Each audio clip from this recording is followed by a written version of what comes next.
Hi everyone! Before we get started with today's chapter, we wanted to announce that the Studio Reverie Discord server is now officially open to the community. You can follow the link in the description below. Thank you all for your continual support, and we hope you enjoy the highly anticipated Chapter 45. Bye! Arc 5, Chapter 46, A State of Mind. Upon returning to the conference hall with Wilhelm, everyone was looking forward to Subaru's return. Reinhard saw Wilhelm, the grandfather, welcoming the reunion with his grandchild with a nod. While the two stood together along the wall exchanging sidelong glances, Subaru sat down next to Otto at the round table. I'm sorry for being late. How's the conversation? I've just been briefed on how we got here. Mr. Natsuki, you're above us. How is Miss Krusch doing? She isn't doing well. However, it's not like we can say that there is no hope already. Once we discuss things after driving out the witch cult, we might be able to do something. Is that so? If that's the case, then that alone is good news. Along with Otto stroking his chest, everyone else, having listened to the story, also made a similar gesture of relief. While viewing their reactions, deep down, Subaru wanted to give them a heartfelt apology. Although it was no lie, it was a statement far removed from reality. There could be a way to save Krusch, which would also be considerably risky for Subaru. If her conditions were similar to Subaru's, he would expect her chances to rise considerably. Either way, Krusch-san won't be able to return to the front lines for this battle. Since it seems that Pyrrhixz also doesn't want to be separated from her, I think it'd be best if the relief party were to stay behind at the City Hall. Additionally, there's the possibility we'll become unable to communicate wherever we go. The plan to attack the 4 places simultaneously hasn't changed. If we use the City Hall as a base, we'll be able to see each of the control towers from here since it's at the center of the city, right? Then... With a clap, Anastasia gazed upon everyone's faces. In that case, let's get to the real deal. There are 4 control towers and 4 Synarch bishops. Time to start discussing how we'll allocate our attack forces. From the Krusch camp, the Sword Demon, Wilhelm. From the Felt camp, the Sword Saint, Reinhard. From the Anastasia camp, the finest of knights, Julius, and Captain of the Iron Fang, Ricardo. From the Emilia camp, the Spirit Knight, Subaru, and the Shield of Sanctuary, Garfiel. And from the Priscilla camp. Me and Ao shall move together. I can't believe you're saying this. You'll fight as well? You're a royal candidate, aren't you? As he confirmed the forces from each camp, Priscilla boldly raised her own name. When Subaru scowled at that, she snorted at him like one would snort at a fool. What if I'm a candidate for the throne? Do not lump me in with that fool who is now useless on such a grand day, or with the weak, who don't even possess the strength to battle to begin with. I stand above all others, both with the sword and on stage, precisely because I am who I am. You have become difficult to ignore. Surely you are not referring to my master as a fool. I'm sure of my ideations. There's a roundabout expression, old soldier. Withdrawing due to a mere trifle, before important matters even take place, is not how the chosen ought to act, it is said. Wilhelm and Priscilla clashed with a dangerous presence as soon as they struck dialogue. Even though he would habitually ignore it, Wilhelm could not afford to because of various circumstances. Since Priscilla's side generally operated in an excessive manner, her hateful language was likewise excessive. Yeah, let's get a move on. Both that weakling and fool stuff is all fine by me. We ain't gonna turn on each other. Oh, that's boring. I'm not so easy to deal with as to obediently listen to the groveling of the weak, you know. I guess it wasn't like the story was about the victory of the weak. If you don't show a little bit of generosity, no one will follow ya. Everyone here's getting irritated with ya. Have some patience. Huh. As Anastasia's remark struck true, Priscilla did not object, only snorting in reply. Seeing that she had retracted her previous point, Wilhelm, who had been staring daggers at her, also withdrew his own. Since it was natural to have disagreements between the factions, he made a serious face. Well then, from Priscilla Summer's faction, we have Priscilla Summer and Al moving together. May I assume that your boy is not to be taken into consideration? Can something even be done by such a delicate and weak child? That child has been accompanying me throughout merely for the sake of serving me. Naturally, we will put him aside beforehand. Understood.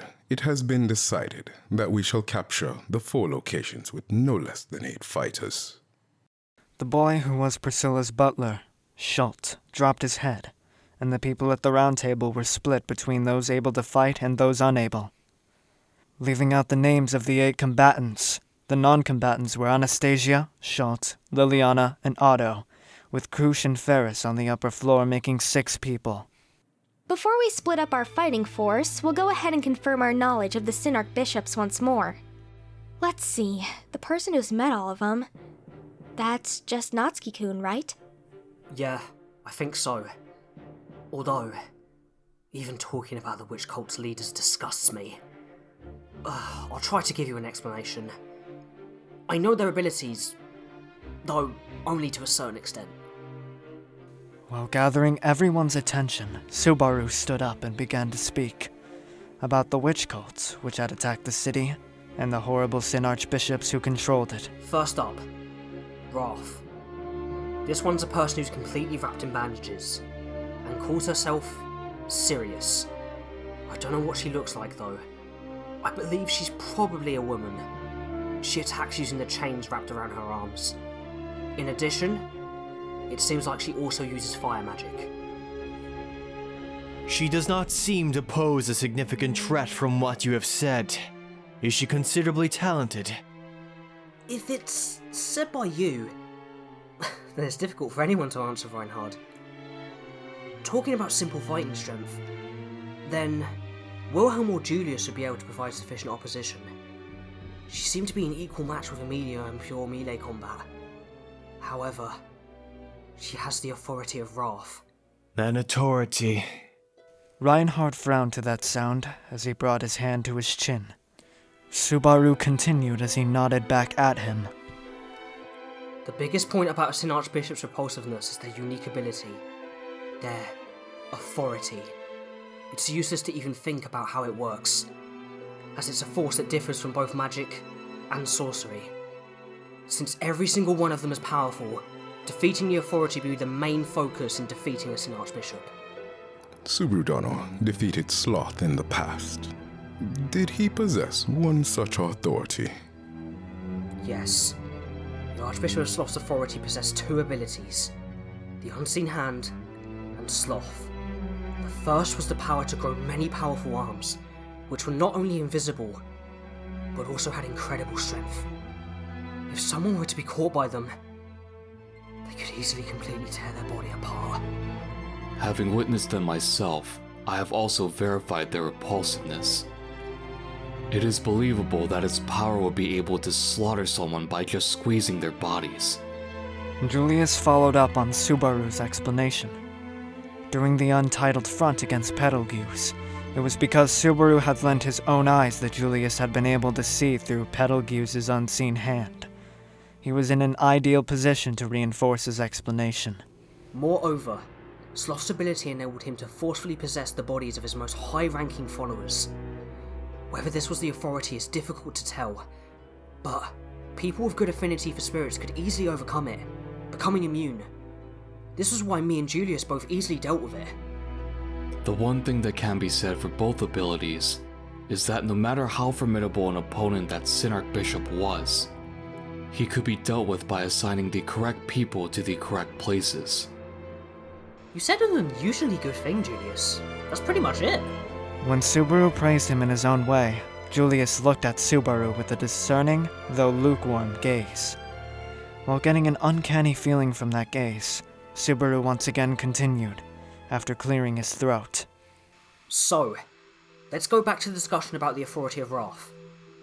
So far, what we know about Wrath's power is that it's the sharing and propagation of both emotions and senses. Sharing emotions and senses? Since Subaru's explanation was one they were unable to wrap their heads around, most people in the discussion tilted their heads. Because it was difficult to explain, Subaru had to choose his words carefully.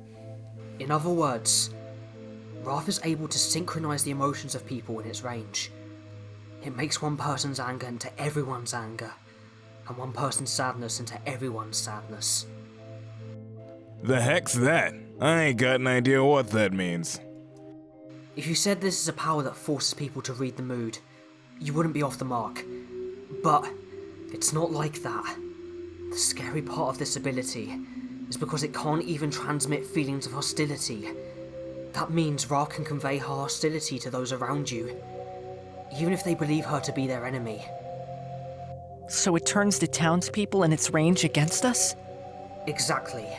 By snapping his fingers, Subaru indicated that Otto had drawn the correct conclusion.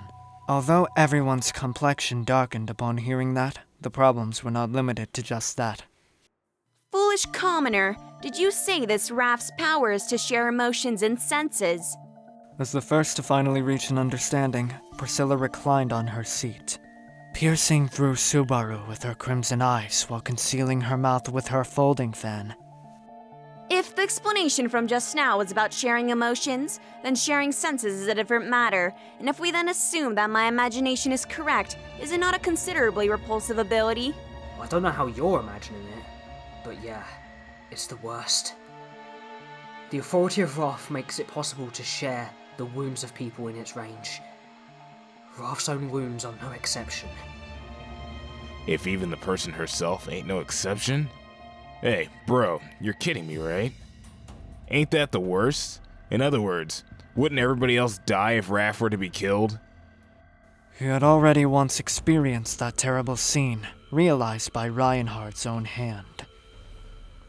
Even if they defeated Sirius, the source of their maliciousness, that act alone would inflict permanent wounds to the people surrounding them. They did not know if anyone dragged into the fight would be fine if they managed to kill her. Interesting.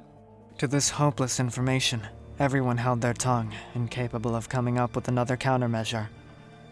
In the midst of that, only one person, only Priscilla, was cheerfully warping her cheeks into a sneer. Very well. I will separate that foolish Wrath's head from its body myself. You may rejoice. Oh, wait!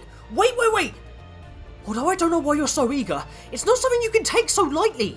Were you listening to what I said? Let us establish that I was listening. Thus, having listened to that, I have declared that I will execute it. They are indeed a disgusting opponent with cowardly methods, so it is appropriate for me to cut them down. Without even listening to Subaru's attempts to stop her, Priscilla looked over everyone while folding her fan to make a sound. With that sharp gaze and zeal, she overwhelmed even the strongest fighters present. If you have stated everything about this authority, then there's a saying that comes to mind about its mechanism. It is impertinent to think someone other than myself can subjugate the common rabble. The vulgar masses exist entirely for my sake. If some insolent worms dares to tamper with mine own property, I shall immediately dispose of them and launch them out of my garden.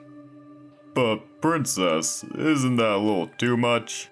What sort of foolishness are you saying, Al? I know of your cowardice, but what about such an insolent opponent who dares sour my mood as making you get cold feet? With myself and the singer as well, there is nothing to fear. I'm not saying it because there's something to Singer? When Al tried to stop his master's irrational behavior, he stopped as he heard an unexpected word. While generously nodding at her follower's surprise, Priscilla had pointed her folded fan at Liliana, who sat at the corner of the round table. As she suddenly became the topic of the discussion, Liliana opened her eyes wide at the fan thrust towards her. What?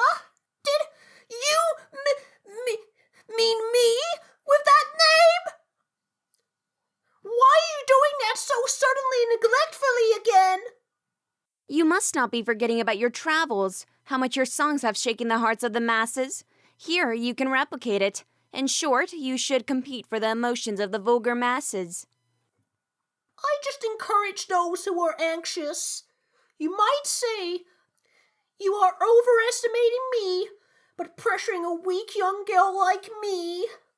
Oh, so, If that is your choice, you admit the defeat of the song you have inherited from your ancestors.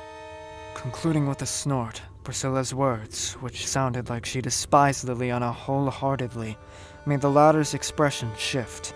Before, it had a friendly smile, attempting to parry Priscilla's words subserviently, but now it had become serious. That is... What do you mean? It seems as if you have not realized it. Does your song, which has been passed down so zealously, seem like it is being sung when the hearts of the people are seeking salvation, as they expose their unsightly cowering? The howling and whining of such losers, is that not all a bunch of wasteful futility? Even a dog's barking is still better than insisting on such selfish proclamations. Why do you not consider that? It is like a loser's anthem. Are you really saying that much? Are you really blurting that out? Fine! I'll go. I've understood, alright? Catching me, the songstress Liliana, like that? Using such language? A woman will become obsolete with this silence. Like this, even the late Kirataka would come crawling out of his grave with regret. Because of Priscilla's fierce provocation, Liliana became excited as she intensely exploded back at her. With her face becoming a bright red, she violently strummed the musical instrument placed on top of her lap. If you were thinking about letting even a requiem be sung to comfort Kirataka's soul, who pitiably fell into the city's waters, stop it! I am a scramble of emotions. Bring it on! I, the person who has come to inherit the song, and my song, which has dazed the people of the world, will we lose to something like an incomprehensible power? We don't understand the song's peril after all! Schultz and Otto hurriedly dragged down Liliana, who had become excited performing while laying sprawled on top of the round table. Looking far away from the corner of the room where Liliana had started playing her music, Subaru shifted his focus to Priscilla. Her manageability aside, you seem sure of her success. But even if you're right, to just throw her into this when you don't know her chances? I am not planning to lose. Everything in this world is at my own mercy. Besides, it is because I was together with that singer that I have come so far as to this city hall. After taking her around with me, I recognize that singer's usefulness, and precisely because of that, I have again decided to take her with me. Are you saying that Liliana has the power to oppose Sirius? It would be for my defeat if it were not for that singer, and something like my defeat is impossible in this world. Therefore, that singer must come. Need I explain this any further? Because none of the insufficient explanations were feasible, it steadily became unbearable for Subaru. However, it was Schultz who raised his hand instead, attempting to follow up on Priscilla's remarks. The butler boy's adorable eyes quivered as he chose his words with utmost care. Well, I think that it's true that Liliana's song has special power. It's true that they were released from anxiety or irritation when listening to Liliana's song. That is also what we learned from several refugee shelters we went to before we came here. You went around visiting shelters and let Liliana sing to them? I believe I have stated such. You didn't say that! Even the insufficiency of her explanation was excessive. While being troubled by Priscilla's attitude, Subaru turned his head to Reinhard. Hey, Reinhard. Do you know of an innate ability that can see people's powers? Or, rather, their divine protections? Can things like divine protections be seen? I think there's a divine protection that can analyze others' divine protections. I've heard that the owner of the divine protection of judgment can see them. It seems they are not located in Lagunica, but in Wallachia. I see. So we want to check what kind of divine protection Liliana-sama has. It will certainly become one of our main questions.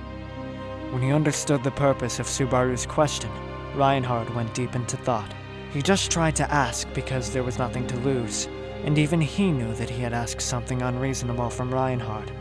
Subaru shook his head to the pondering red-haired youth and continued with a... Never mind. Although I strangely expected something. since you said that you heard all kinds of incredible things, it's not like you'd be convenient to that extent. It's fine. For now, we can test Liliana's song to check whether it can cancel the authority of Ra somehow. You don't need to worry about it, Subaru. I have received it now. What? Patting Subaru's shoulder as he tried to propose an experiment with Liliana's song, Reinhard smiled. After that, while narrowing his blue eyes, he gazed at Liliana, still performing in the corner of the room. And then... What a surprise.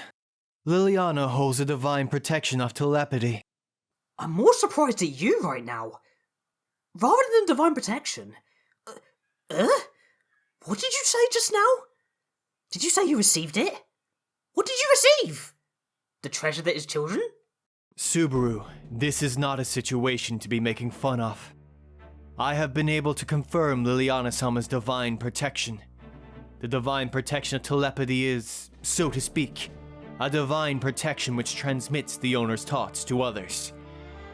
It is a divine protection which primarily transmits trivial thoughts to someone the owner has a close bond with. A song, huh? I had not even thought of something like that. While Reinhard was honestly admiring Liliana, Subaru's jaw dropped after gazing upon his profile. He had always said that Reinhard's power was already a cheat. This guy, who was said to be beyond superhuman, was being loved way too much by the gods. The divine protection he needed, the divine protection which he thought of, had arrived at his hands upon merely wishing it. Having managed to reach a point with his thoughts, Subaru felt trapped between a rock and a hard place. Reinhard could acquire a divine protection he thought of if he wished for it. At least, what had happened to Reinhard today could be expressed in that matter.